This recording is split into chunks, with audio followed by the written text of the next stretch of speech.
आपके हाथों की लकीरों को भी रुखसत कर रोकने से भी नहीं रुकेगी तुम्हारी ये सल्तनत।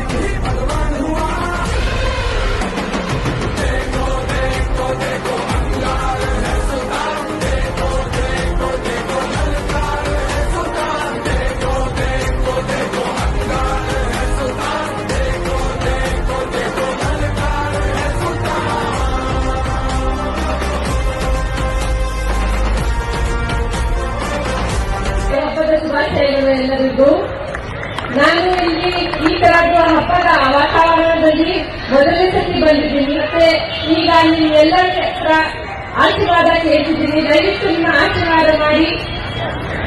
ಜೈ ಹಿಂದ್, ಜೈ ಕರ್ನಾಟಕ.